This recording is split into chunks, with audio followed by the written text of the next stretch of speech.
Hi and welcome to inquiry question 4 on alcohols, and today we're looking at the inquiry question, how can alcohols be produced and what are their properties? Now remember, we've talked about already with naming our hydrocarbons, we said we would leave the alcohols and carboxylic acids and so forth as we come along them. So today we're going to introduce the naming of our alcohols. So we look here at this outcome that we've got: investigate the nomenclature of organic chemicals up to C8 using our IUPAC conventions, including simple methyl and branched chains, including our alcohols, primary, secondary and tertiary. So we're coming back to that first inquiry question first. So the distinctive group, our alcohol group, comes about by the OH functional group. So remember, each of our functional groups are our alkanes, our alkenes, our alkynes. Now we're looking at our functional group of alcohols, and it's recognized by the OH that's attached to the carbon chain.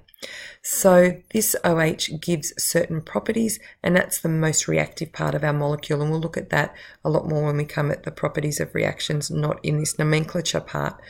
Ethanol is one of our most well-known members of the alcohol family, and that's because it's used in many of our beverages. It's an additive to petrol, it's a solvent and so forth. So it's a very, very common alcohol. So sometimes you will see the formula or the functional group shown as R-OH.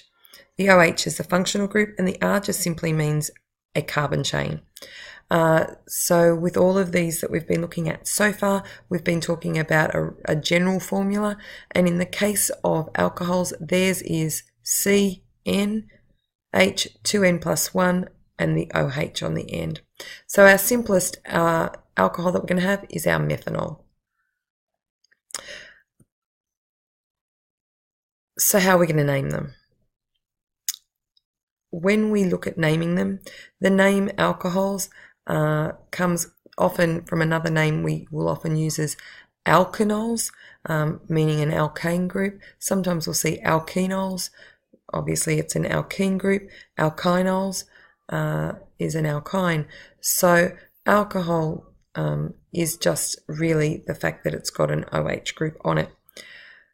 So how are we going to name them? Like with all our other introduction, we're going to look at our largest carbon chain. So it could be bent, it can be in different directions and change directions, but we're looking for our longest carbon chain first, similar to what we did when we named our alkanes. So now we write our alkane without the E. So if it's ethanol, it's ethane, and then we drop the E, and then we add the OL for our alcohol group. So the position of the OH group is also important, and this position is indicated by putting that number there. Now again, there's still that discrepancy about where that number goes. Common practice is still in the middle. So while I have here, it goes at the front, different people, different lines of thought, best practice probably to put it in the middle. And then our side chains, so our ethyl groups and our methyl groups, are numbered the same way as if they were for hydrocarbons. So let's have a go at naming a couple of these ones. So as we said, we need to identify the longest carbon chain first. So we have 1, 2, 3 down this way. So we're looking at propane, drop the E, it's propan. Now let's have a look. Our OH group is off this carbon here. No matter which side we label it from or number it from, it is on the second carbon. So it's going to be 2-propanol, or as I've said before, propane 2-ol is probably a better way of naming them. So what if we did have, and I might just move me again. There we go. What if we did have a double bond there? So in the example that we've got below, we do. So again, we still name our carbon chain 1, 2, 3, 4, 5. So we're looking at the pent as our prefix. it's a double bond, so it's pentene. Then where is our OH group? It is on the carbon 1. So we always name our lowest number to the alcohol group first. The other numbers for the alkene double bond will come from naming from that lower side. So here our OH group is on carbon 1 and our double bond will be on carbon 2. So we're going to have, in this case, 2 pentene, so the double bond is here, 1 ol. Again, we can do pent2ene, 1 ol. We'll do lots of practice of these in class to make sure that we've got this all under the way. So I want you to have a go at a few. We'll do a couple here, give you a chance to have a go, and then we're going to practice a lot more in class. So let's have a look at this one. Pause your screen, have a go at naming it, and we'll see if you are correct. So our longest chain, it's a 2-carbon chain.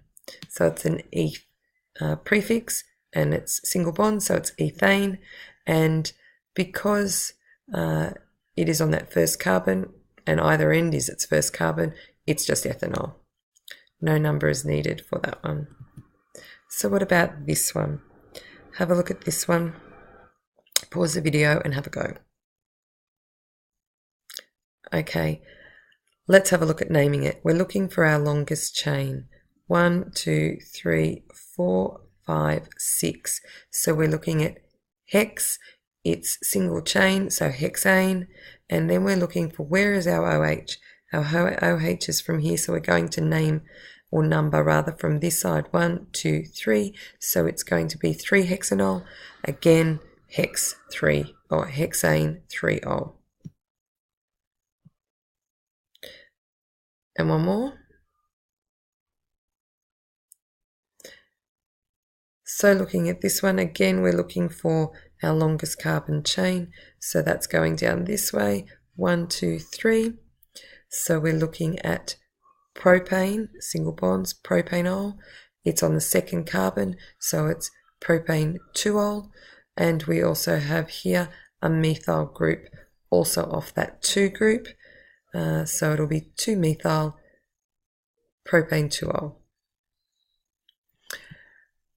Now, as with all of the other ones that we've been looking at, we're also looking at isomers. Now, isomers are similar to like what we were doing with the alkanes, alkenes and alkynes, and it's simply just another rearrangement there of the atoms.